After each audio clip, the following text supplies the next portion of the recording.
I'm not going to waste your time. I'm going to get straight into it. Tip number 1 is to actually start talking about your feelings and your emotions. And I know instantly you're going to have some instant walls against me to say, nah, fuck that. I'm a man. I don't need to fucking talk about my emotions.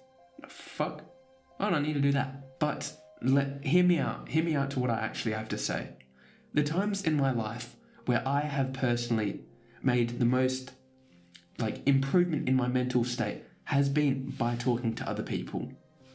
There's been times in my life where I have fallen into coping mechanisms by using addictions because I just felt so lonely and shit that I used and reverted to those coping mechanisms and addictions. I used to be heavily addicted to porn as a coping mechanism for dealing with my loneliness.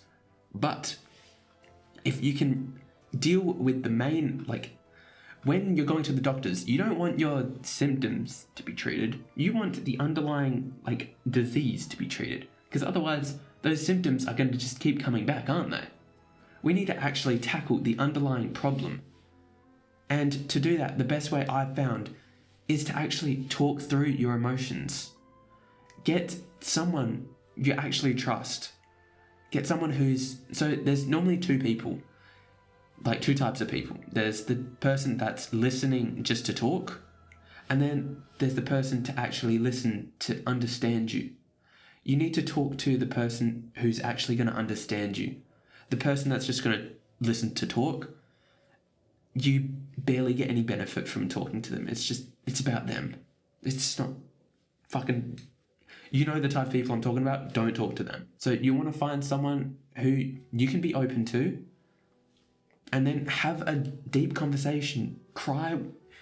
I know as men, we're not meant to cry. We're not meant to tell our emotions. But literally, just try this. When we have these stored emotions up, think of yourself in a pool and you have beach balls. You have a beach ball around your, under your armpit. You have a beach ball around your other armpit. Then you have one underneath you, in between your legs. And as you gain experience in your life, you'll have really bad experiences, and those will cause mini traumas. And then you go throughout your life carrying those little traumas. And then some people go through 20, 30 years of their life carrying these traumas, adding up over time, and then they just have a full mental break and their life just completely bucks up. By talking about your emotions and what I'm doing, we are removing these beach balls. Just slowly removing one by another so you don't drown. Actually, you have hands to do whatever you want. You're not say you're trying to play a sport in the pool, like water polo or something, and you can't use one of your arms because it's held back by your physical and emotional trauma per se. Now, you're not going to be very useful, are you? You have one hand. Think of that as your life. You're constantly striving for goals, striving to do things in relationships and live your life, but then you're always held back by this beach ball. You can't use your other hand. And the solution is to have a deep chat about it to someone you care about. Just that deeper chat is so incredibly crucial. Have them openly listen to what you're trying to say, talk about those emotions that you're feeling, and then when they finally understand you, you feel understood. And after that point, you guys can work out either a way to solve the problem, or usually just by talking it out, you will have found either the answer to the problem that you're searching for, or you will just have felt better just by being understood. And trust me, I wouldn't be saying this if it didn't work. It's personally worked for me, and it's personally worked for people who are far more intelligent than me. So give this a try and let me know how it goes. And the second tip is also very counterintuitive. It's to improve your diet. Again, you probably are going to be like, what the fuck? Again, with a stupid thing that has nothing to do with loneliness or something that I don't want to do. Okay, hear me out again. Hear me out part 2.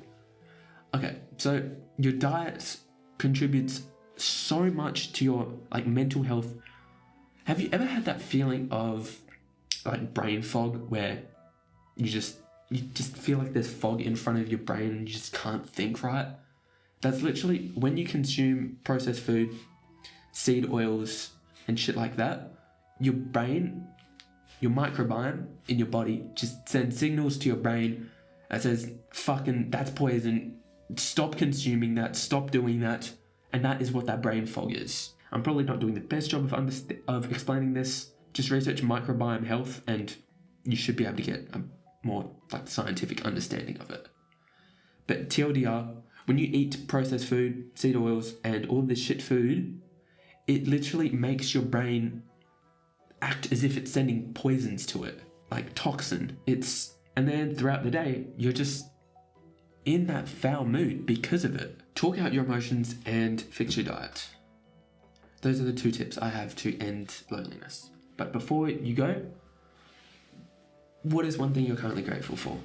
Gratitude is an imperative habit that anyone trying to improve their mental health, get rid of feelings of loneliness, needs to partake in regularly and add it to their routine.